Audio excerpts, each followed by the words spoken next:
Councilmember Katzman, are you running the workshop tonight? Yes. We're starting at 6 o'clock. Oh, 6:15? It said 6 o'clock. Oh. I'm pretty sure it said 6 o'clock. 6 o'clock. Sorry.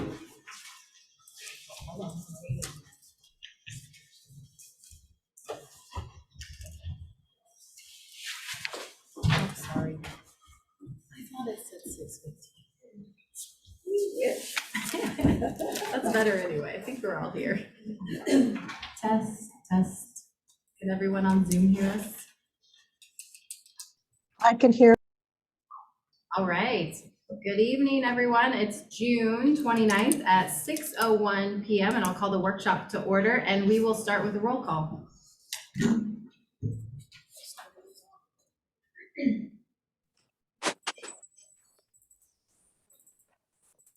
Obi? Here. Ellis? Here. Francie? Here. Gaken? Catchman? Here. Lawrence? Here. Mackey? Here. Morrison? Here. Bertini? Here. Ross? Here. Shaw? Taylor? Here.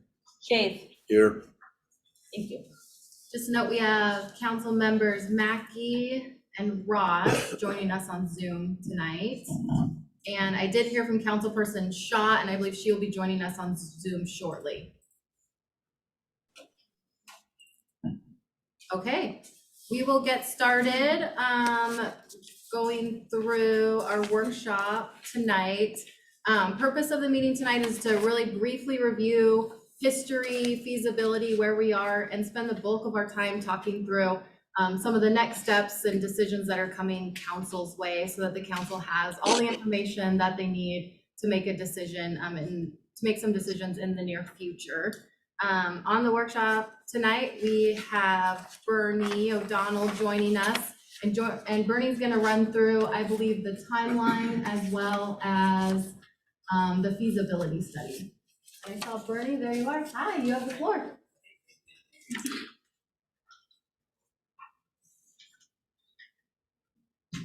Can you hear me okay? Yes. So, yeah, good evening, council members. I'm happy to be here as your hired gun as a project manager. I want to just say a couple things about the Gateway first off that. I'm as passionate about it as ever. I believe in this project, and I think it's going to make a big difference over time. It is the lifeline to the downtown business core. I'm not sure what other options there are to, revitalize the area. I'm expressing my personal opinion here, but it is. I've become very passionate about this project because it's. I know it can make a big difference. So that's enough about that. I'm happy to talk about some of the economic impacts if we want to dig into that. But for the most part, real quickly, I want to go through the timeline. Because it has been a journey, and it's a reminder to a lot of people of the investment by the community, both from a dollar standpoint, but also a level of engagement by hundreds of community stakeholders, community members, volunteers, previous mayors, previous council members, previous other jurisdictions and whatnot. So this is the timeline. I gave you all a hard copy. I don't know if it's easier to read or not than this small screen here, but with that, we'll get started. So the journey started in 2014, from the best of what I can tell.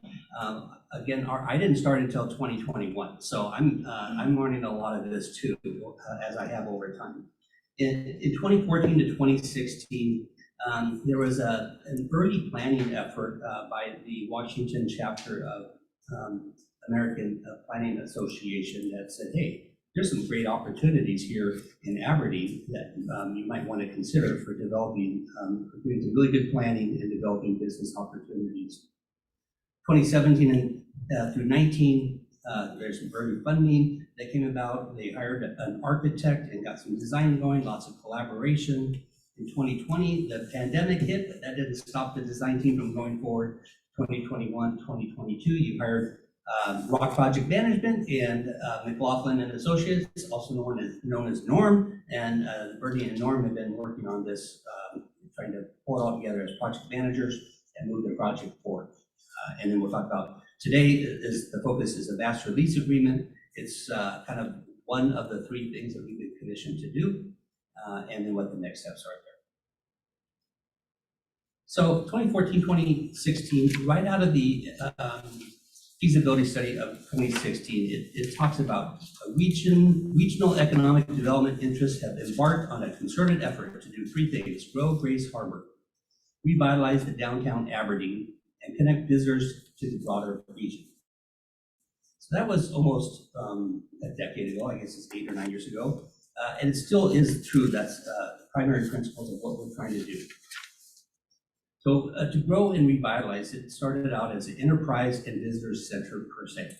So over the years, the community leaders have developed and championed a vision for a business, enterprise, and visitors center, envisioned to be best in class. And why they were focused on visitors is because there's a huge amount of tourism that comes through. And coming across that bridge, someone said 8 million. I don't know if it's 8 million, but it's millions of people that are coming across to go to the coast, and they drive right through your town.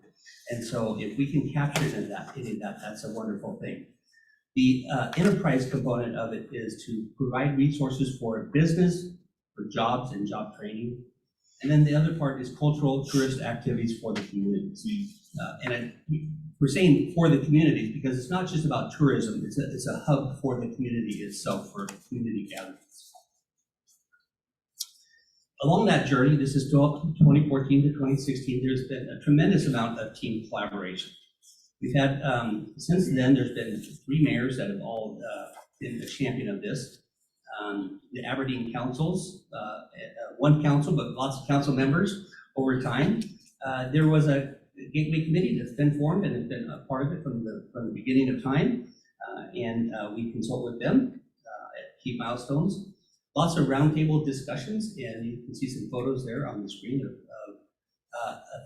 1,000 is what I heard, of different community members and other stakeholders that got together. I'm not sure if it was 1,000, but it was clearly hundreds and hundreds of people that got together. Community members, local municipalities, some of the peer municipalities, other planning agencies participated in this and provided their technical expertise. And then public and private entities, meaning businesses and others that got involved in this. It's a big deal. In 2016, there was a feasibility study. If you haven't seen that, I encourage you to take a look at that. There's a lot of good stuff in there about what it means to this community. And during that time, through this whole process, there was a lot of concept design reviews, putting up your little sticky note as to what, what's important to you. And it was a consensus of a lot of people coming together as they refined the design. In 2017 through 2019, there was more program development, more refinement, city leadership, staff, gateway committee, all involved. Lots of community engagement as part of that 1,000 different participants over time, and the designs were refined. You can see one of the models over here. There's a different one here on the screen. Some floor plans, lots of communications with the architect as they worked out the details. In 2020, voila, we all faced a pandemic. We also had, though, at that time, didn't stop with the project. There's been budget and design refinement to the point where they developed them into construction drawings, took them from concept to design development into construction documents and ready for a permit. So we continue to move forward, aligning the budget and the design with all of that so that it met the project purpose. In 2021 and 2022, we came on board. Key tasks that are in our contract, for clarity, there's really 3 main deliverables. One is a governance structure to evaluate how is this facility going to get managed? Who's going to manage it? Is it a nonprofit? Is it a private entity? Or is it the city? And so we were commissioned to do that, figure that out, and bring somebody on board. And that's why we're here tonight about that.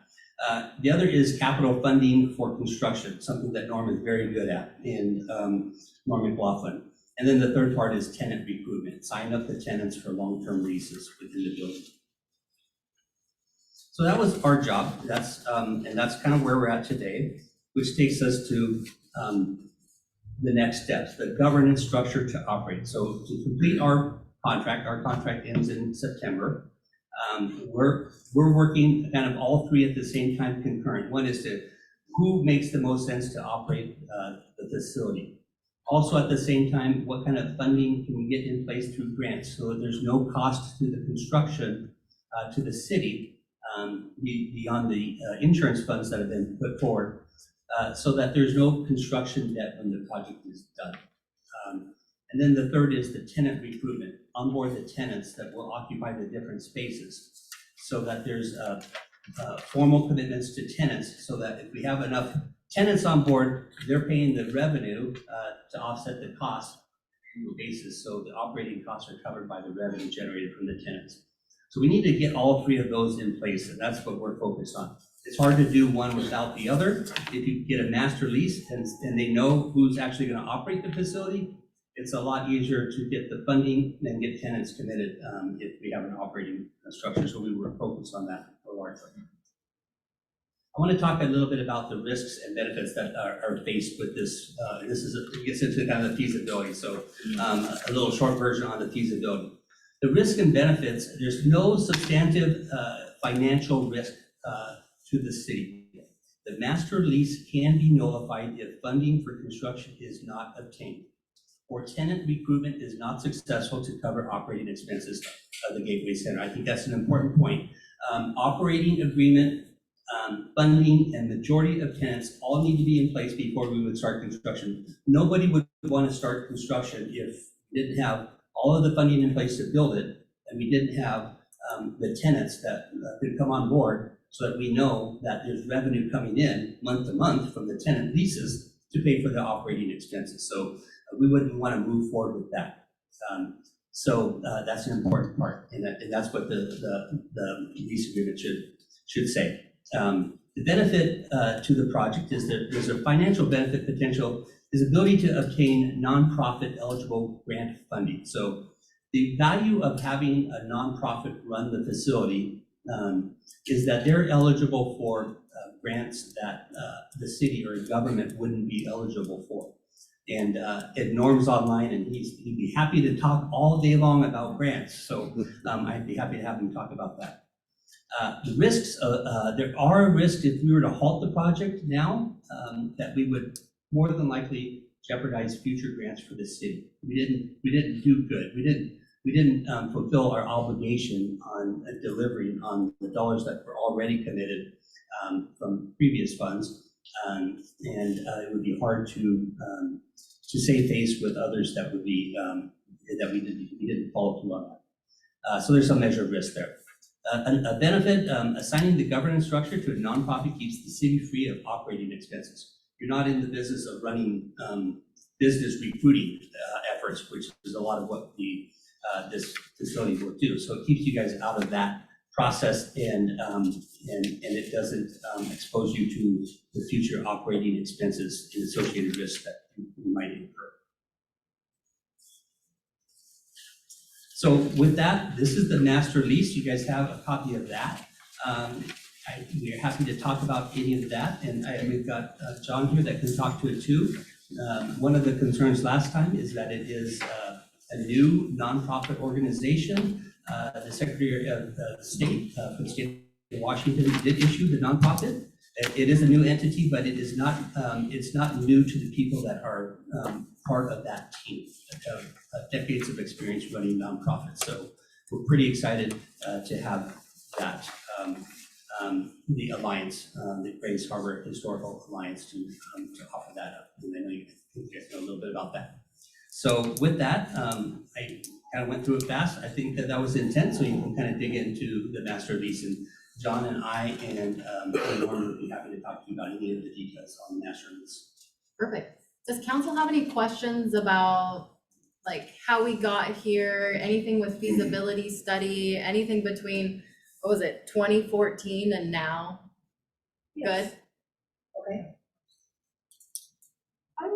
I would like to hear, just a recap of all the grant money that the city has received through this project.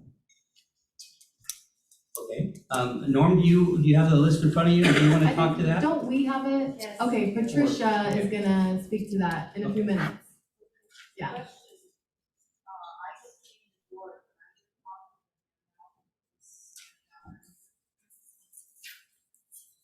Thank you, Mr. Ritroff. I'm sorry, I can't hear. Did you want me to give you a list? No, that's Norm, right? Yeah. Hi, Norm. Yes. Patricia Soul's gonna run through it in a few minutes with us. Okay. Okay. No. Councilperson Taylor. Yeah, I have a question. So from what I've heard, I mean, you guys make it sound like there's no risk at all unless we pull out. I mean, what risks are there going forward with this? Well, I could say that with construction, there could be a risk that you hit contaminated soil. You could hit, there could be something like that, typical with any kind of construction project. But as far as the day-to-day operations, once it's up and running, that risk is 100% on the nonprofit organization that's been So operating. if the tenants pull out, who pays? Well, that's their job, is to make sure that they're keeping the tenants. So we assume that there's a 10% vacancy at any given point when we did the pro forma, what the revenue is versus the cost. So it's sort of already built in that there's a certain amount of vacancy at any given point. So there's going to be ups and downs, but the idea is also that they'll build up a reserve for those what-if situations. At the end of the day, it's the pro forma, the expense is about $160,000 to operate. So if you look at it from the big picture standpoint, it's really the equivalent of a labor burdened 1 FTE, full-time employee, right? So that's with all the benefits. And so it's not too scary of a thing for a nonprofit to really take on. And I think the team that is positioned to do that is accustomed to that. Who's the one employee? I'm just saying it's the equivalent of the amount of dollars that are exposed is Okay. the equivalent of one person. Bernie, I noticed with this agreement that there isn't any sort of early termination clause within it. There should be a default area if either party defaults on their commitment. So there's a termination for cause and a termination for convenience. And I haven't looked at it for a couple weeks. I know the city attorney looked at it, and the red marked up version, this copy incorporates all of the city attorney's comments. So there is a cause for convenience for both. Yeah, there should be a termination for cause, Uh-huh. meaning somebody defaulted, Yep. or a termination for convenience, somebody goes out and no harm to, no problem to each other. Is there a certain amount of notice for that? Yeah, there should be notice, and I would guess that it's at least 30 days. Is that for convenience?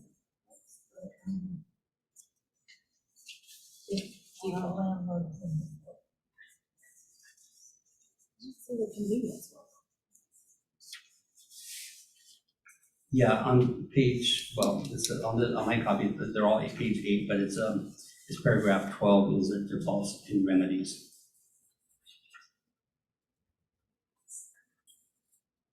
What section is it? It's number 12, Number paragraph 12. So there's tenants default, remedies in default, right to possession, default by landlord, condemnation, and destruction. The place was destroyed, what would happen?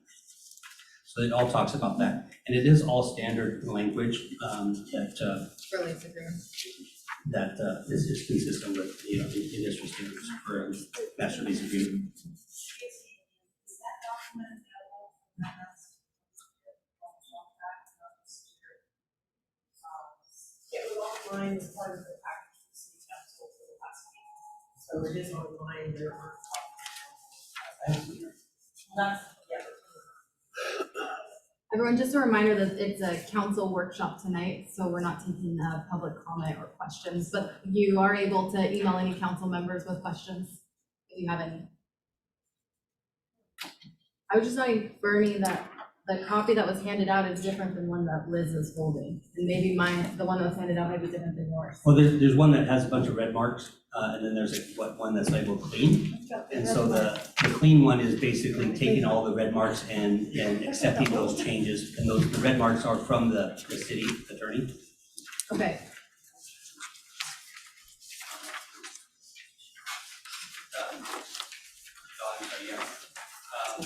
That's number 11, I'm sorry. I was looking at the red line copy. It's number 11 on your copy, clean copy.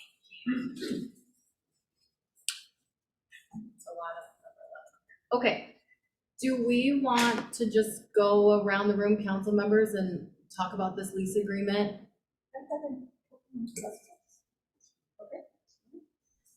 I'd like to know a little bit more about the nonprofit entity that's in concept mode right now.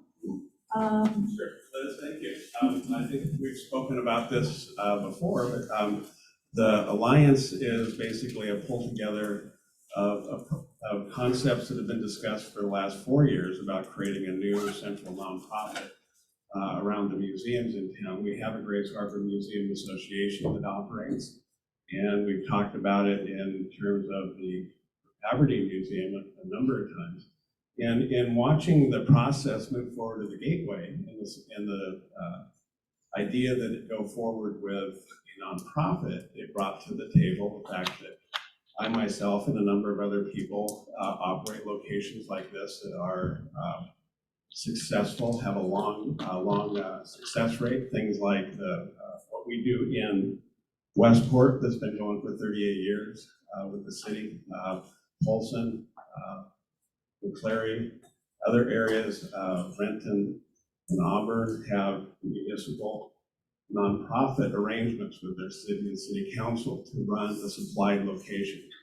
So in Grays Harbor, what we did is we began moving together to get everybody who are the typical historical stakeholders to go ahead and move forward with the Alliance.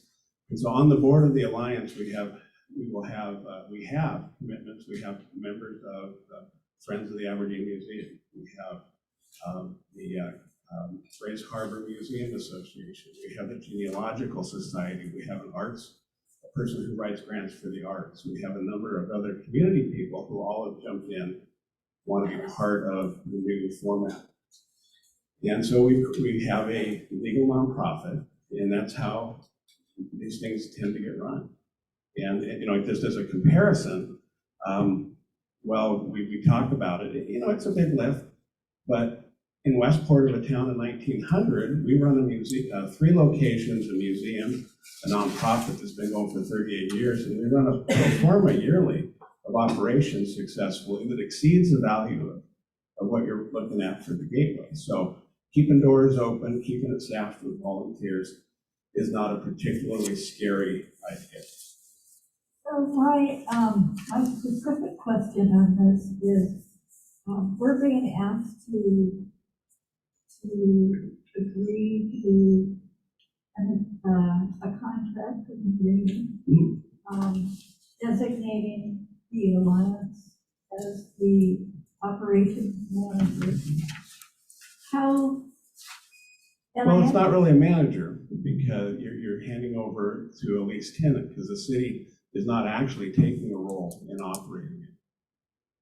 Okay, so you are handing it over. Yes, you are handing it over through a lease. It's a legal obligation, which is what's most common. So I just want to understand better this group, this Alliance. It sounds like you've got some really knowledgeable, really top flight people lined up. How far are you from getting from today to having a nonprofit in place with a board and ready to hit the the ground? We have a board established and we have a board on record with the Secretary of State's office. We continue to plan to build the rest of the board that is on record with the Secretary of State along with our bylaws. And our bylaws basically are in keeping with the nature of what we're discussing, to utilize all of Grays Harbor's historical and cultural groups in one form to come together to help create a hub for information and also for developing tourism and other connections for our visitors. So we're not being asked to support a master lease agreement with a wannabe entity. This entity essentially exists now. You've got the paperwork with the Secretary of The State. Secretary of the State has a filing. We filed it a while ago, and as some of you who may have checked will see that the Secretary of State at the beginning of the year no longer took online registrations. You had to, starting in March, send in everything through snail mail. And that's why this actually kind of took a while and we had to expedite it out of a pile, because you basically have been in process paperwork wise. I think that that's really important, you know, and as I said, you've got some pretty heavyweight people. Well, and we have other people who are asking to be involved. And part of the discussion right now is, what does it look like from the city? We have a tremendous amount of, what operating this location is going to look like from the city has been a question for a long time. I stepped onto the museum board in 2018, and we were told by the then mayor that the first thing we needed to do as the Aberdeen Museum of History Board is create a gateway committee, because we were going to have a strong interface with the gateway. And well, it's a little bit because it's part of what I do. The discussion on the gateway and the museum and the potential use of cultural and historical tourism to be a driver and also to help operate for people to visit has been a really really strong discussion all along. Who's going to operate this? Using a historical entity, we aren't really very controversial. We don't get in the way of other businesses.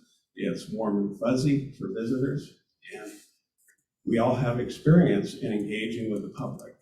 That's one of the other things that we do. I see 20,000 people a year on the beach, and I've been a proponent that Aberdeen, in the Gateway or in the new Museum of History, should be looking at 30,000 people a year in some form of paid engagement. And those are the models that make things like this work. And so it isn't really that exotic. And like I said, it isn't, there are some things that may strike some folks wrong. This did get into a bit of a hurry up. And part of that is because there are some upcoming, very likely funding tranches that are dependent on some timeframes. Beyond that, a lot of these details could be worked out. But there are some realistic, there's money that I hate to think of the idea that we're going to leave construction money on the table. And we talked about, I'll jump ahead, why the length of term? We have to do that at our museum, and we get our leases reviewed by MRSC. And because most of the large format funding that we can get as being a partner to the city, who in our case owns our building at the museum, we own the lighthouse, they own the museum. You need typically 13 to 15 years of site control. Typically goes 15. And that's what allows us to have this partnership where the city can get money and we can get money, both for the betterment of the asset. And it is, I wish it was as easy as having simple short leases, but it's the way the money flows these days. Councilperson Mills, is it okay if we move on to talk a little bit more about the lease agreement? Yeah, I have a question about one of the clauses. Okay, I want to make sure that all council members have the opportunity to ask some questions of tonight. Okay, Councilperson Taylor, Yeah, I have a question. that's fine, go ahead. What experience do you guys have running an incubator? I mean, I've heard about museums, Right. but this isn't gonna be a museum. Right. We basically are going to come and run the facility We're gonna basically be able to have the doors open. We are not proposing that we are the, quote, EDC agent. We have other groups in this town that basically are part of that. And that's where the discussion today has been that while they didn't want to, I don't want to speak for them, operate the building, we still have continued willingness by Greater Grays Harbor to take a position, the school district to take a position, and the college to take a position. We really believe that once there's the operational component taken care of dealing with it on a daily basis, those folks will be able to take care of the enterprise component. There's other simple things like, you know, we've had honest talks with outside tenants, and they basically say, well, when you figure out who's going to be the landlord, let us know. So there's a little chicken and the egg kind of thing. And some of this is to be developed, and the other side is we don't know today. The city on some number of these things has gone for 4 years and doesn't know. We need to stay on the course so that we can go to the next step, and those things will fall in line. We also have this reality that between now and the door opening, we have 2 years. You know, there would be easily a long time frame for this thing to settle and some of those pieces to fall into place. And that's why the discussion of if those things don't happen, you know, if the gateway, if as a group, these guys can't with a tenant find the rest of the funding, you know, from a business standpoint, it's a very low risk, very limited downside. If all the pieces that you're getting sold don't land, this thing isn't going to fall into place, and you're back to zero. So not to zero, you're back to this point where, you know, we would like to have this gateway as part of pushing downtown's development. I was actually just curious if you could tell us a little bit more about the Alliance, because I actually did check the Secretary of State's website and I could find nothing about it. It only got up in the last day or so. Would you be able to furnish the council with proof of the nonprofit They've status? been given the certificate. Okay, thank you. Yeah, it's in the package as well. I saw it on Secretary of State. I think it was published on the 27th. It's not under nonprofit, it's under Yeah. corporation. Thank you. It's a corporation. It's a nonprofit, but it's, for some reason it's showing when you do the corporation search, but on the paperwork it says nonprofit. Do other council members have questions? for- Okay, What? the city of Aberdeen would be responsible for the insurance and the flood insurance, am I correct? Of this building, that someone else will make a profit off of? I would say in my experience, typically the city would be, as the owner of the building, responsible for the fire insurance. The nonprofit, as we do, we basically provide proof of $4 million worth of coverage on everything but fire in On a the application we $17 have. million building, Excuse me? you would do a $4 million coverage on I a said 17 in million? relation to what we do in Westport. Oh, okay. And we provide insurance. Now, that is a discussion. We're going off what the city attorney suggested as typical insurance parameters. What you're reading in this lease has predominantly come from the city's attorney. And We then didn't propose anything you specific. as a nonprofit would have the opportunity to actually change the name of the gateway if you so choose to. Am I correct? in reading That's that? never been discussed or mentioned That was to me. actually, it's in the contract, Yeah, so. never been mentioned to me. And then you run the museum, right? You're the president of the museum board for our museum that we're, Currently, I'm the board chair of the Okay. Aberdeen Museum of History. okay, so, and were you responsible for getting grants for that? We have not today. You haven't No, tried, you haven't? that's been, So how long have you been in charge of that? I've been on the museum board for 4 years. And you have never tried to get a grant for that? No, we've never been allowed by the city to apply for a grant But until yet recently. we have supplied you with a building now for that, specifically for the museum, which. No, it's We not. might be getting a little bit off topic Okay. from our It is. Yeah, I agenda. mean, and Yeah. that's a completely different topic. It's getting But away then from you're it. tying them together. No, This we're is- basically, there's separate lanes. The Alliance and the Alliance Group is a completely clean lane. And we respect and we know of the efforts that are being made by the Aberdeen Museum of History. We're not suggesting that we cross over those.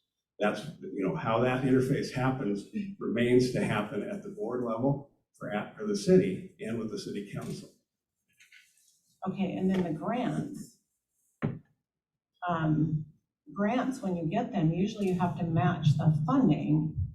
So where is that gonna come from when you're telling us that it's not gonna cost the city of Aberdeen any more money? Which building are you talking about? The Gateway? Yes. Okay, the Gateway, we have the ability as a nonprofit with site control to go out in non-match grant and funding through NEH and a number of other locations. We have the ability to go to a number of the philanthropic partners that are out there to achieve some funding.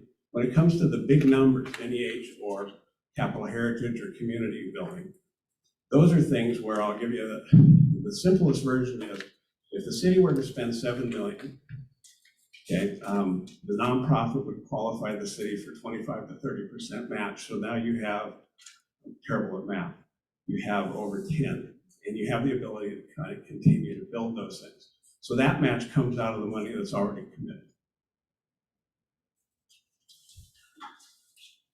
So they're counting on the $7 million commitment to meet the matches for the grants. Right? Well, the idea is the city has committed up to $7 million. Yes. And there are programs out there that are nearby and next to Biennium that will allow that money to be multiplied. But we've already spent some of the 7 million. So On there's what? not 7 million. Well, there's, Correct? Am I correct? We're not there yet. No, I don't think you've spent any of the 7 million. We're not there yet. That's. Okay. Thanks, John. All right. Is it okay if we just look through this lease agreement in a little bit more detail? Because I know that there's comments from council and perhaps there might be some stuff to take back to legal to request a few more additional red lines. Is that fair? Okay, so I've heard a couple of comments from council, so I'll open it up. I know that I've heard concerns about the length or the term of the agreement being 15 years. I've heard a comment about a portion of the rents being collected, being saved for future maintenance, facility upgrades, maybe the startup grants for organizations coming in as startup businesses. I've heard a little bit about having somebody from the city be a board member of the Grays Harbor Historical Alliance, so we have some visibility into what's occurring within the building and how everything's going. Were there other comments from council about anything that they would like to see within this agreement that isn't there, or comments in general about the agreement? Is it okay if we just go around the room with everybody, and if there's nothing, you're welcome to say I don't have anything to add at this time? Can we start on your side? Councilperson Shaw? My only thought was, I think I heard Director Barnum in the room. I think she can share with council that just about all of her parks leases, when she goes out for sizable grants, require that she demonstrate if it's not owned by the city, that she has a lengthy lease. And she's got several agreements in place that require her to show control for 15. Now, there's one in place that required her to show control for 40 years. So having control of the property to maximize whatever funding you're going after is very common. Councilperson Moritz, nothing? Councilperson Francie, Oh. anything with the lease? No. Okay, no questions, comments, concerns? And see, I would like to see the city make a profit. This is So yours would be in terms of absolutely, financial compensation back to the city? absolutely. Okay. Yeah. I don't have anything on the lease, but I do have something to potentially add of how the city would make profit off of this. I can talk about that whenever that time is. I'm sure Unless you're I need welcome to to share now. right now, yeah. Can you So. speak into your mic? I'm not sure if Yeah. everyone's picking you up. So I thought really hard about how, because I know a lot of people are on the fence whether a nonprofit is a good idea or not. And for those who are wary of going board with the nonprofit, I thought of how long-term the city can create revenue through local taxation within the Gateway Center. Obviously, like they've been talking about, they would be promoting our local attractions, the history, businesses, and a lot of our tourists who are coming through Aberdeen, which are millions of people. I see a lot of them regularly where I work. All of them are asking me, what is to do in Aberdeen? What is to do in Grays Harbor? What is there to do? Where do I eat? I feel like with the Gateway Center, that will be a hub for people to stop and get resources. A general way of telling people that like, hey, we've got these awesome restaurants, we've got these bars, we have these hotels, we have the ocean, we have, obviously you understand what I'm trying to say. That way, telling people of where there is to go or ways to spend their money can stimulate the economy, our local economy, through our businesses. If we stimulate our businesses and get them more revenue, that is more tax dollars for our city. So long-term, that is a way to gain more money. Obviously, it's not going to happen instantaneously, but if we don't have places to give people a compiled amount of information, they're not going to know where to look. The internet can only tell us so much. Some people want tangible pamphlets, and that is a way to get information out there. That's a really good point. Thank Yeah, you. of course. There was, within the feasibility study, there was an intangible benefit to the city identified, right, Bernie, or county level? Do you mind sharing that? Well, the early feasibility study that was done in 2016, and recomputed the numbers to today's numbers, and it is the direct economic impact. It varies. It's not an absolute, right? So it's sort of this fuzzy math, but Yeah. you can get to what you think a minimum is, and probably what maybe is more realistic. And so the direct economic impact is 2.53 million at a minimum per year. For 7.7 million is probably more realistic, but and it's still conservative.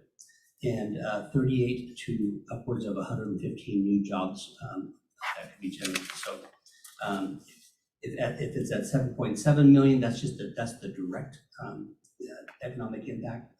The indirect economic impact is, which is really what is the true value to this community, is $7.73 million average annually on indirect costs and 94 new jobs. So at the end of the day, so it basically, for the $7 million for the insurance, it pays for itself and more so within 1 year back to the community.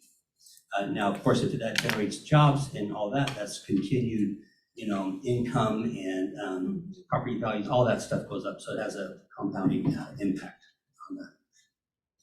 Thank you. Yeah, I hadn't heard that in a long time. Okay, we're still going around the room here. Councilperson Mackey, did you have anything from the lease agreement that you could use clarification on, or comments, concerns?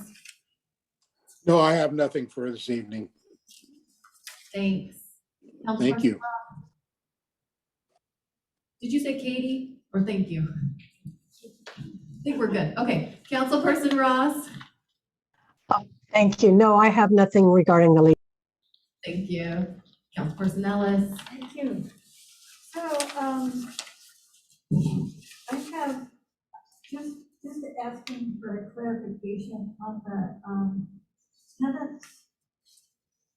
tenant's insurance is like, it's comprehensive.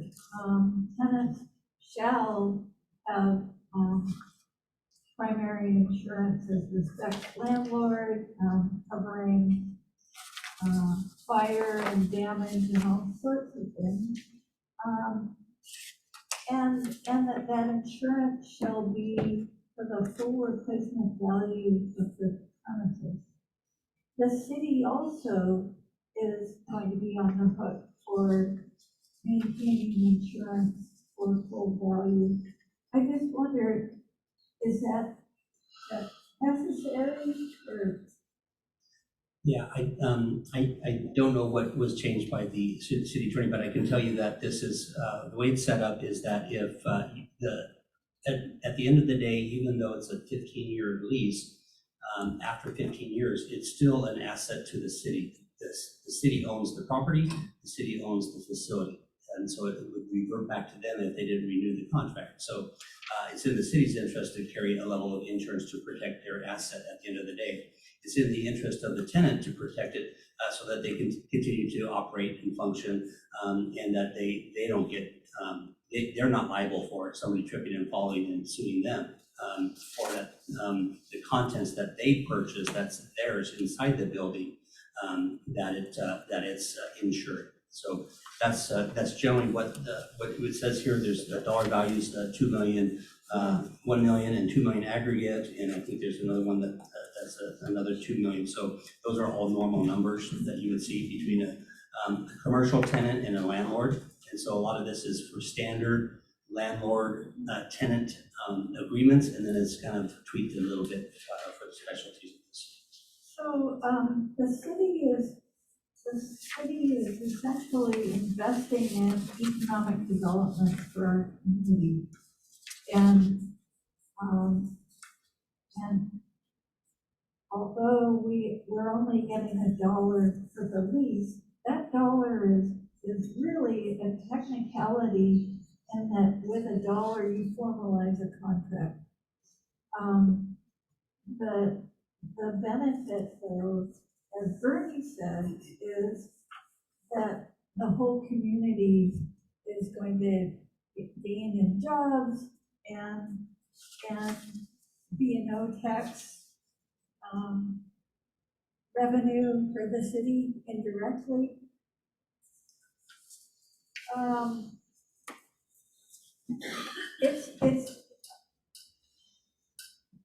It's a really good deal for the city as I read through this, because the Grays Harbor Historical Alliance they're shouldering the maintenance of the whole building.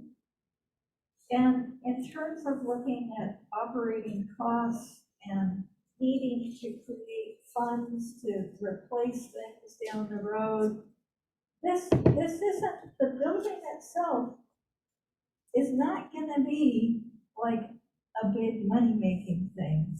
Buildings are expensive to maintain and to operate. And I think we've gotta look at the secondary, those indirect benefits from this project in terms of the added funds the city is going to get that we can then use to spend on whatever we want. So as I read through this master lease, I was really impressed by what I saw. And I was looking for ways to help it.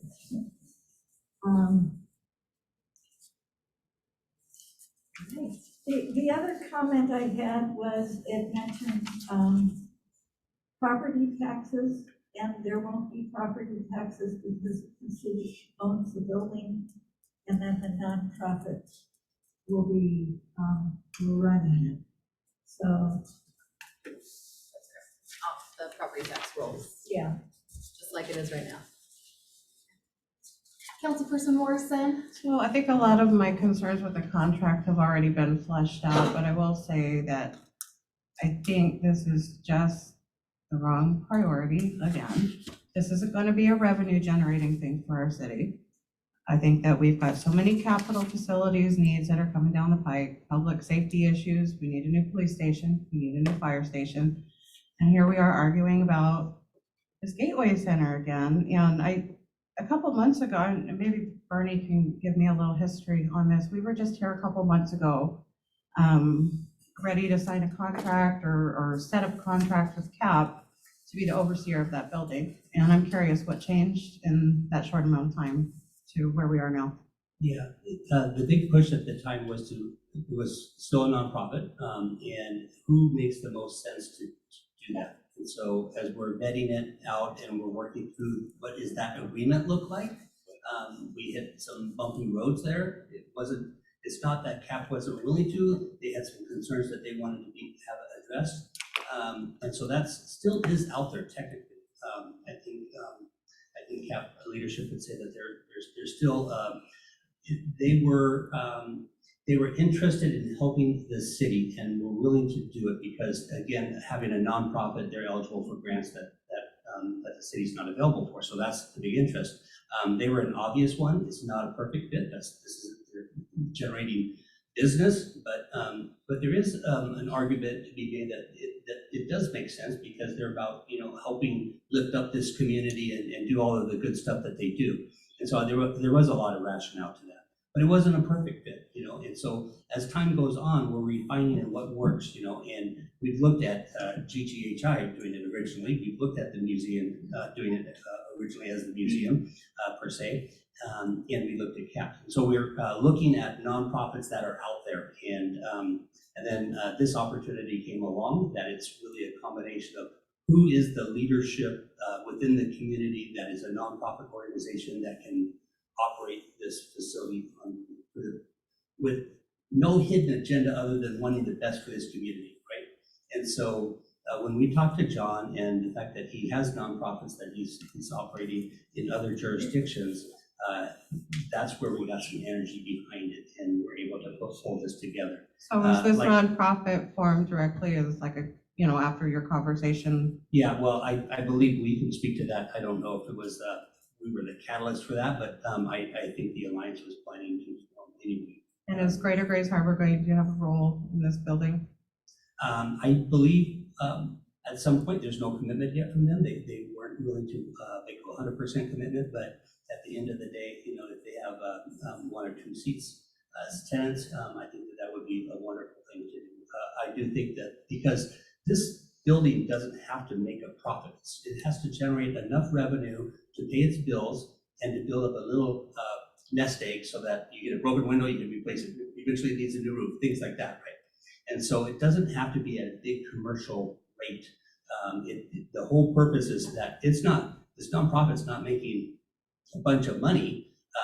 It's generating the economy, or the money is going out to the rest of the community, as an asset, promoting the region and jobs and new business opportunities. So that's where the revenue is being generated, is within the community, not by this nonprofit. They're not reaping the rewards of that. Their interest is in making sure that they're covering their expenses. And have any other potential tenants been identified or committed to the project? Any other potential tenants? No hard numbers, no formal written commitment, other than we have letters of interest that we have, but no formal. Having this master lease helps us a lot. People don't want to sign a lease if they don't know who's operating the facility, right? So that's the good thing about having this master lease in place. There's really no risk, but the upside of that is, one, we can now go get grants as if we're the nonprofit. And we can also sign up tenants a lot easier because they know who's operating. And with the board that this nonprofit has, I think there's a lot of credibility with that board. People know who's on that board, and it will help give some assurance to tenants that would otherwise be a little bit more apprehensive. Thank you. Who does make money off of this? Community. So it is an asset to the community. So it will bring light to, hey, you should come here and start a company. You should build your company up. here's all the good stuff that's happening. in So there's no the salaries to pay to anybody or anything like that? There is, we have $3,000 a month for someone to operate it. So if it's a staff person, that helps to make sure the subleases are in place. And it could be something that the nonprofit contracts out to a property management company that provides that, or it could be a direct employee or something, some version of that. But so there's $3,000 in the pro forma to pay for that. So that would also be the person that says, hey, there's some graffiti on the wall. They have the janitors take care of that. Anything that might be an issue there, they're the on-site person that just manages a lot of that stuff. I can make one clarification on the signage. When we put that signage in there, that the tenant would have to get approval if they were to change the name. The only reason we put that in there is if some big industry, say a timber industry, a lumber industry came along and said, we're gonna give you $7 million for naming rights. I don't think anyone's gonna have a problem with that, but it still has to come to the council for approval. So there is a possibility that something like that could happen. And so we don't want to ever say you can never change the name. I don't know that we want some people like the name Gateway. And so if there's a lot of gateways out there, if you go to different cities. And so if there's some naming rights type of thing, we want to leave that opportunity open. The council can always, subject to council approval, is the way it's written. I'm curious, and this might be more of a question for the city than for you, Bernie, but I'm curious on an agreement like this, why we wouldn't put it out for RFP.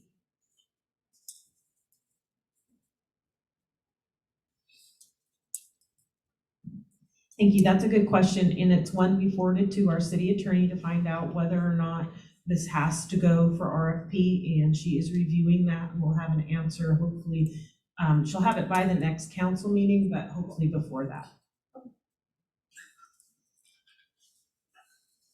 All right, we've been talking for about an hour, so I think we should move on to the next item. But if there are any questions, I'm sure, is it okay, Lisa, if they shoot them over to you? And then collect okay, perfect. So shoot any questions over to Director Scott if something comes up after. We went out of order here, so I think we're on item number 3. And I'm going to see if Patricia might come up and talk a little bit about finances for the Gateway. Yep, I got it right now. I didn't know I was supposed to do it before.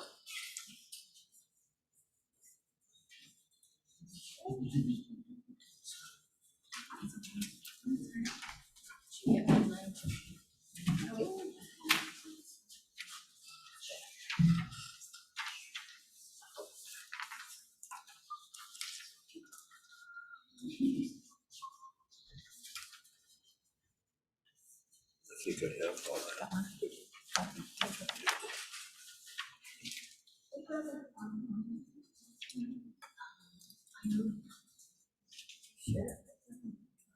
I believe Councilperson Ross received it because I knew Councilperson Ross was joining. I but sent one to Councilperson. Thank you. Okay, so all council members have it. Okay, so this is the accounting from 2015 when funding started to be spent through today. So if you look at the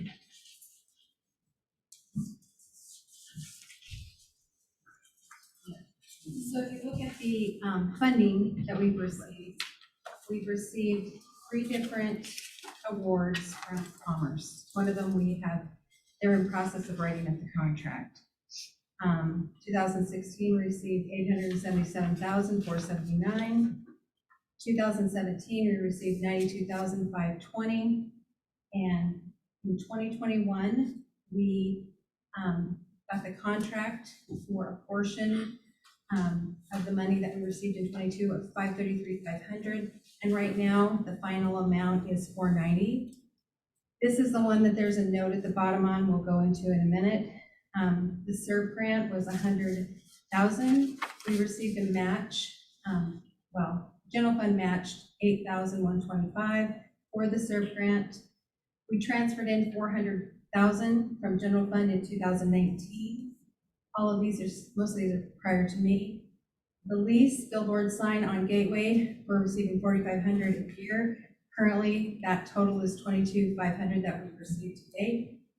And the Grace Harbor County Gateway Center contributed $55,000.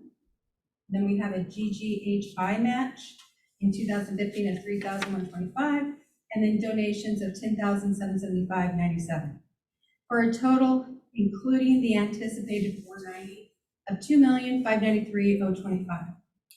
If you look at the expenditures, we had taxes we had to pay on some of our purchases, which was $2,757. We had supplies in the total, and that was in years 2020, 2016 and 2017, and the total of $138,979. And then we've had professional services to the tune of currently $2,283,400 to finish out Rock Construction's contract of $97,876. The total will be $2,003,081 or $381,276. And then the land purchases, which both happened, one was in 15 and 6, and the second one was in 16, to a total of $371,479. So the expenses are $3,394,492, which puts us in the hole at $801,466. We look at the notes, award 1 and 2 came in at $1,023,500. We were expecting $1,750,000, so the actual received was $726,500 less. If you combine the 533 and the 490, the 533 may be separate, and it could just be we only received 490. We haven't looked deeper at that. This was put together for this meeting. We have $7,000 reserved in cash of the insurance proceeds committed to the Gateway project. Solutions to the negative balance. Right now, the negative balance has been camouflaged by the REAP funding we've been receiving. So it didn't stand out as being this far in the hole because it was in the same fund as we were receiving REAP funding. So we have $1.3 million of REAP funding that has camouflaged how much we spent in the Gateway fund. And so 2 options: move enough to cover the negative balance, or move $1 million out of the insurance reserve for the Gateway projects, leaving approximately $195 in that fund for expenses as we move forward until they start receiving grants. And that is the information I have. Thanks, Patricia. Do you want to answer any questions from the council tonight? Whatever they or want to ask. do you? Okay. If I can answer them, or otherwise I'll put it down and Okay. bring it back later. Okay, questions from the council? What's REAP? Real estate excise tax. That it's increasing because the values of real estate is going up. It looks like back in 15, it was approximately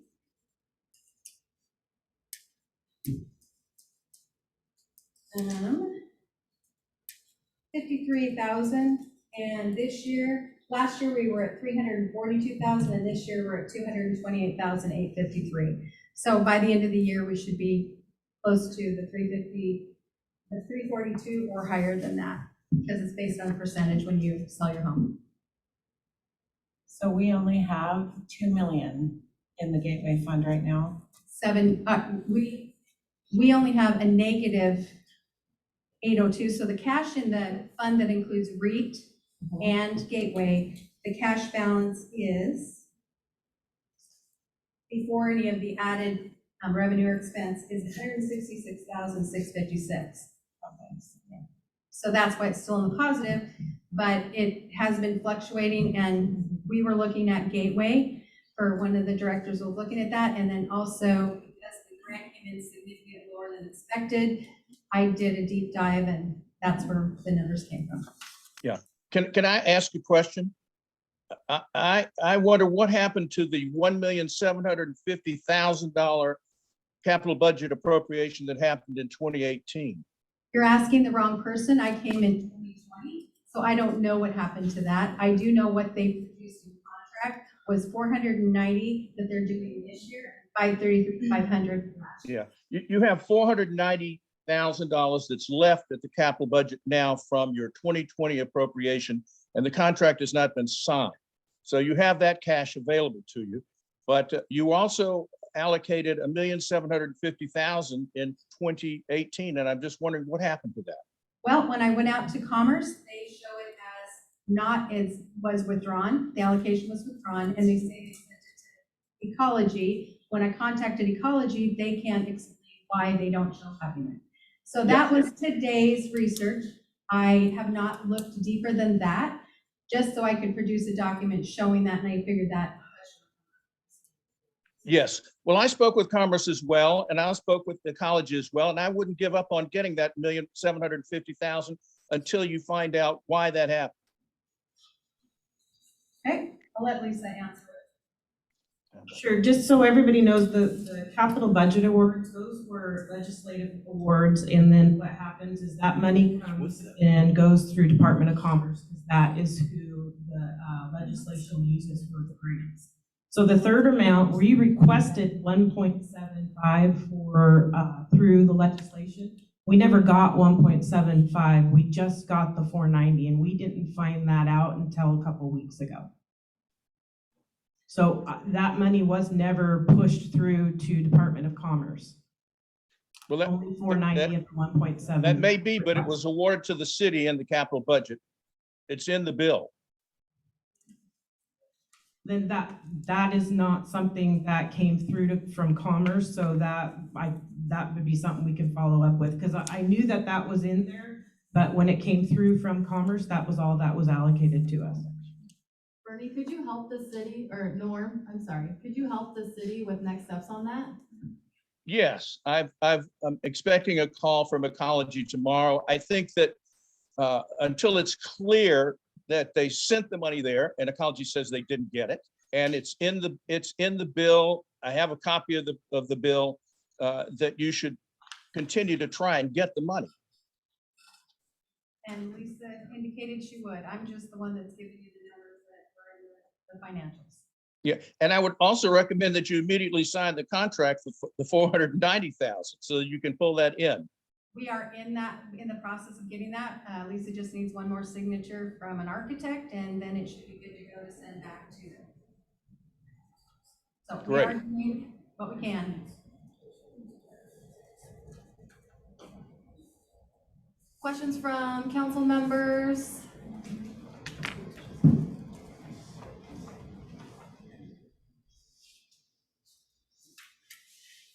Yes, Councilperson Shaw.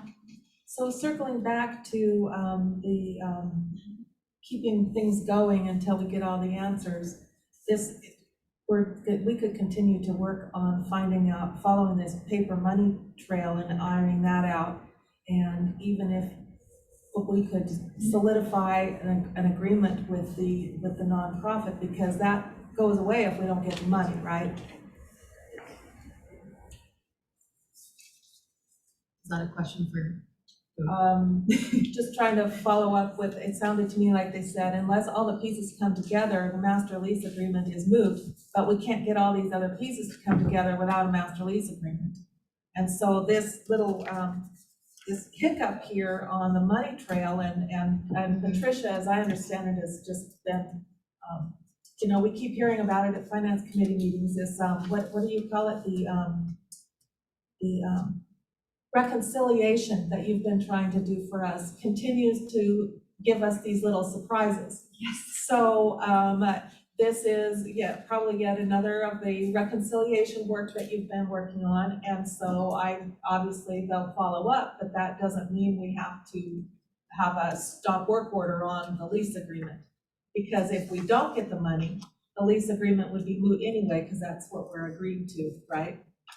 Yeah, and there's not a cost associated with the lease. Didn't we just discuss maybe putting it out there for other people to?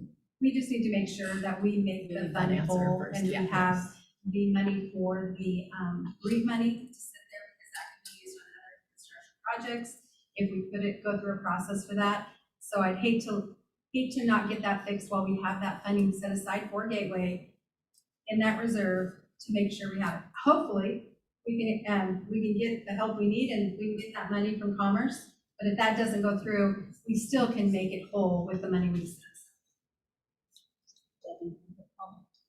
Dr. Sarah, how much REAP money do we get each year? I was just explaining that it was this year, last year was 342,000, started out around in the 50s. So this year we're at 200 and some thousand, and that's just the first and second quarter. So we have 2 more quarters to collect. Debbie on the computer has a question. Councilperson Ross. Thank I you. just want to say that we need to go after that money that we were promised. And I guess you kind of clarified that in your last statement. At the end of the day, if we have to make it whole, we can make it whole. But I'm not willing to give up on going after that 1.75 million we thought we had and didn't get. So I agree. I Any think money it's we can important. get, that makes me happy. You're absolutely right. Your shade. When this program first began, it was designed was hoped that it would be run by the county. And it was designed to office entities from every community throughout the county. And the county looked at everything they could figure on it, and they didn't want no part of it. They wanted to back out. They didn't want to do anything with it because it didn't pencil out. And they didn't want the responsibility of supporting another building. And so with that said, the best way to support this building moving forward is through a nonprofit agency. And to do that, Bernie and Norm searched around to find the best fit for that. And CAP would have been a great opportunity. They have access to grants we haven't even ever heard of, let alone do we have access to. And CAP just wasn't, they would do it to help the community, but it wasn't what they really wanted to get involved in. And so the next step to moving this project forward has to be bringing in a nonprofit to run the building. And before any further steps can go and can be pursued and brought to fruition, this step has to be completed. So that's where we're at here tonight, and talking about the value of doing this step, and that's the bottom line. So I was here too, and the mayor's version of the county's position is slightly revisionist, but that's okay. I would just like to suggest that our chances of getting the delayed 1.7 million are greatly enhanced if we continue to show commitment to the project.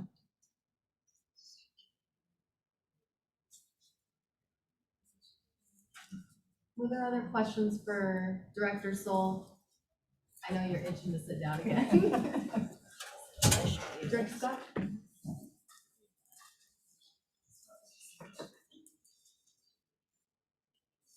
So normally we get notification from the state, so knowing that I'll work with Norm on that, but knowing that money's sitting there, definitely we'll go and get it, because we were told that it was not sitting there. So if it is, we will go get it. We'll start first thing tomorrow. Thank you. I got a question. Worst case scenario, we vote this down. How much money are we out at this point? How much do we got to be paying back? Right? Potentially all of the grant money we've been awarded. Okay.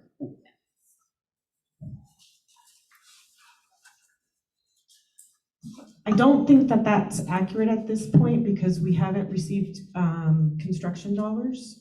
We've received money for the architectural engineering. I take that back. We did receive some construction dollars for the parking lot, but we haven't actually received construction dollars. So that would be a question that we would then sit down with Commerce to walk through what that looks like if we do not proceed forward with the project, if we found that it wasn't feasible. But we won't be out 7 million, right? We won't be, well, it wouldn't be 7, more like 2.1. Right. So we'll just Yeah. decrease our standing. So we would have 5 million then extra. Well, unless we get the 1.7 million, Right. then yeah, we And would we could be use down that, through, like, yeah, towards the we'd be down a bridge little or- bit of money. I just want to clarify with the $7 million are those funds only available towards what we're doing, or are those funds, they can be used for anything?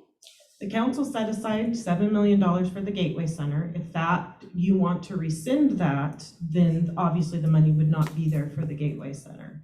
At this point, when we did hire Rock Project Management for this, we asked them to find the full 15 million to construct the building without trying to spend the 7 million. And I think that's still, we're working through that. Yes, the money can be there for match, but so far, I'm assuming too that maybe what we've spent to date in the property itself is a match as well. So as we go through these grant processes, we'll take a look at that match and determine that. But yes, it's the city's insurance policy, but the whole goal was to find money to build the entire center at no expense to the city. Thank you.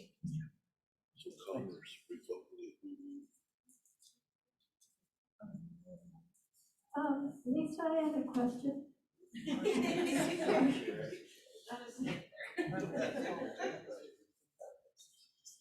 Yes, ma'am. Is there a budget amount that you can make agreements without going to an RFP?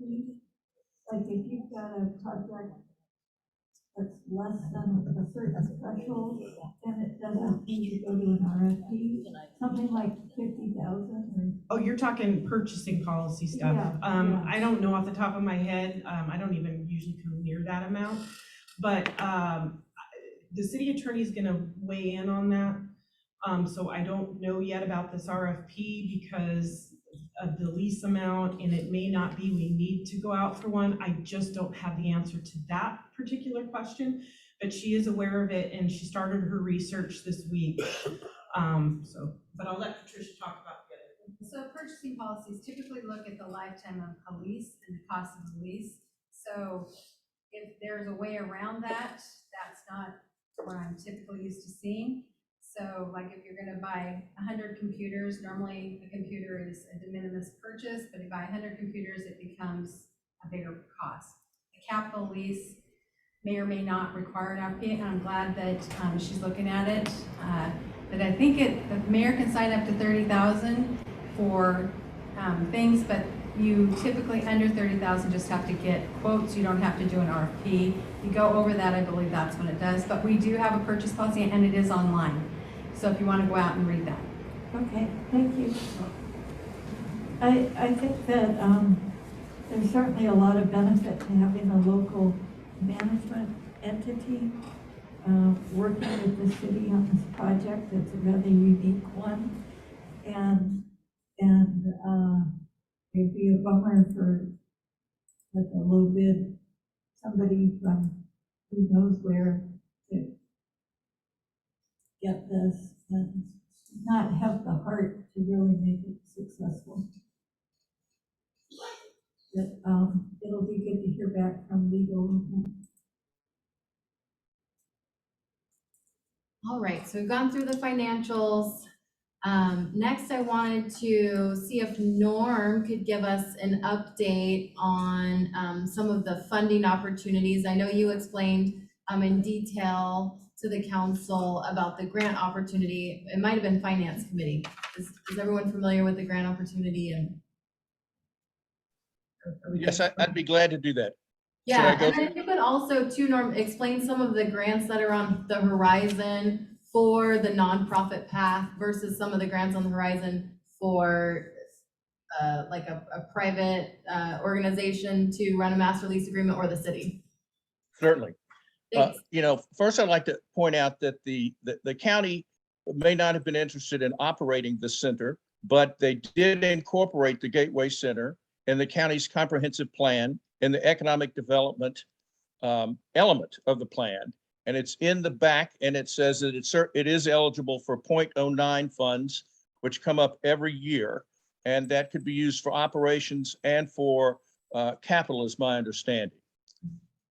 We've been talking about things that the city is not eligible for, and one of the main ones is the Building Communities Fund. And that's one of the reasons why we talked to the Community Action Agency, the Coastal CAP, because they have been receiving those funds and have experience in that. And it's not something that the city is eligible for. It would be a 25% match, but we would have to determine if the match would be based on the 7 million or the 7 million plus this maybe 3 million that's already been given, which would be 10 million. So it's possible we would be able to get 2 million to 2.5 million or possibly even more, because there's a potential for philanthropies there that we've been speaking with that might donate cash and or materials for the construction of the building. And that's also one of the reasons why we talked about the naming rights. You can get money for naming rights. But then again, until we have a more precise plan and people know who's going to be operating, it's hard to receive money from philanthropies. The Gateway Center is also in a New Markets tax credit area. And that is a complicated program that takes quite a bit of legal work that makes it seem makes it expensive, but at the same time, it's normally a 25% grant. You receive a loan over a period of 7 years that's paid off from the proceeds of the city's money or the state's money, and another portion of the loan is forgiven. So that's another way to receive probably another 2.5 million. The Economic Development Administration of the federal government has funding for these type of programs and for operation. And this is also something that we're waiting for from the state, because they received the COVID dollars, which have not been allocated for this year because we're still waiting for EDA to write the rules on how that would happen. The U.S. Department of Agriculture has the RISE Opportunity Grant that we talked about before with the Greater Grace Harbor and the Community Action Agency. That comes up every year, and it's another possibility. But they also have a community facilities loan and grant program, and it's possible to receive funding through that. And we did apply for an earmark from Senator Murray early in the year, and that would have gone through the U.S. Department of Agriculture Communities Facilities Fund to the program, and it could have been 3 or 4 or 5 million. The amounts that they're giving out in earmarks now are eye-popping, and they have increased the number of projects that a senator or a congressperson can ask for and the amount. And so that's something. Then there's also the HUD Community Development Block Grant Program, which is run by the state and is competitive. And I think the upper limit on that is about $900,000. There's still a possibility of going back for another state capital budget appropriation if we are continuing along the path and they see that we have progress and know that we are shovel ready and have an operator and have a plan. It's possible that we could go back to the legislature next year. But I think more interesting to me is some of the other COVID dollars for infrastructure that is being held by the state until the Fed comes up with the rules, which seems to have to happen before the end of this year. So we have myriad opportunities for financing, and I think that the outlook is good if we keep down the path. Norm, what would be your best estimate for how long it would take to raise enough funding to have this be shovel-ready from a financial standpoint?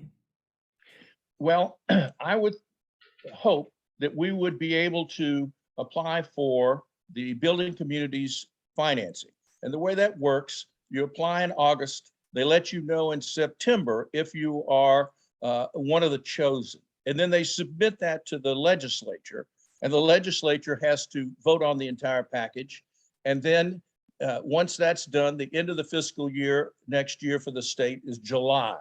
And so we wouldn't expect to have any money before September or October, because from July until that period, they would be working on the contracts. So there's a complete year that would go by before we would be able to access that funds, during which time we would apply for other funding. And if we were selected, we would be able to attract more other funding from philanthropy and other areas, because as it was 2 years ago, they funded all of the applications that were forwarded from the advisory committee to the Building Communities Fund.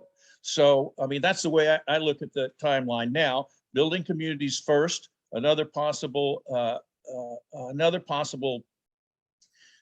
capital budget appropriation or special appropriation, which is also a possibility.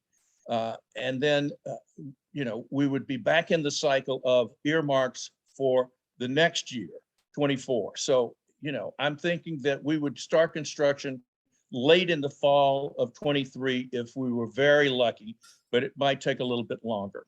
It's a layer cake of funding, and with the 7 million and some of the other, I think we would be very attractive to philanthropy and to other federal and state grants, particularly earmarks.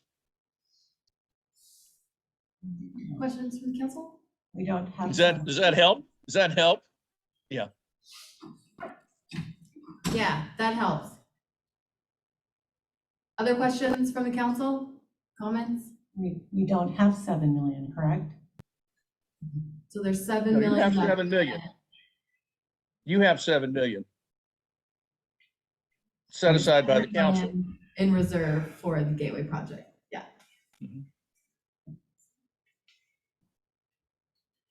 Councilperson Morrison. Just a comment, because the last workshop we did on this, I believe the packet we received said we were going to be shovel ready by this fall, and now we're pushing it back another year. I've heard the word potential and possible. We actually much. are shovel ready. Yeah, I was gonna say, we are shovel ready. Did we he just don't- say don't have the it would money. be next year? No, I think with all the For funding. funding, money, yeah. It's shovel, if you had $15 million today, you could start digging tomorrow. Seems like everything is, goalposts are moving constantly. Well, because funding is challenging, but no, it's shovel, we, with the design and the architect, we have the building plans, it's ready to go. It's just now finding the funding to build it. Gotcha. Yeah. Thank you. Funding from all these different sources comes at different times. And so, if you miss the train, then you've got to wait until the next cycle comes up. And the cycles, unlike those in housing, where they have the low-income housing tax credit is lined up with the housing trust fund, which is lined up with the community development block grant, so that you can have all the money sooner rather than later. You have to wait until you can catch the train you need. Put it in another perspective, if we had all the funds, we could have had the levee built by now. That should take priority. Isn't Bernie? Yes. Bernie and Norm, so you two are creative sorts, and if we're looking at not being shovel ready for a good year, have you had any thoughts about how to treat the site? So maybe we start to create some jazz around this, and it doesn't look like just a boring bare lot. That some little structure or something that maybe can start to attract people and. Yeah, yes, and we have, as a matter of fact, in the Aberdeen downtown revitalization movement is in the process of purchasing some sort of electronic signage that would be for community events. And it's not an inexpensive one. I think it costs 35,000 or something like that. And they've got 25,000.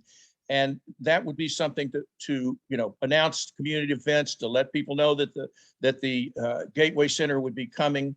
And that's just one thing. The Arts Group has some ideas for murals and also for lighting effects. But, we would definitely need to put a sign up that says, future home of the Gateway Center. Thank you. We do have some members of Downtown Aberdeen Association that are in the audience too, that I see them nodding their heads that they might have some ideas that we could call on them upon for. Are you calling upon us? Not right now. In the very near future. We're ready. Yeah. I know you're ready. Okay, other questions from council? All right, I think we've gotten through the main content tonight. Mr. Mayor, did you have any other comments from the workshop tonight? Anything else to share? No, thanks. Nothing for the mayor. Anything else for city council comment? Yeah, when I was a teenager, I had to spend a couple hours in the Armory building every weekday. It wasn't part of the museum or CAP or a senior center, or it was a nonprofit that was in the basement. So that Armory building wasn't just the museum. That was something for our community development programs to exist in. Like CAPS found a new building, seniors found a new building, museums found a new building. But the economic development has not been replaced. And this Gateway Center would do that. Thank you.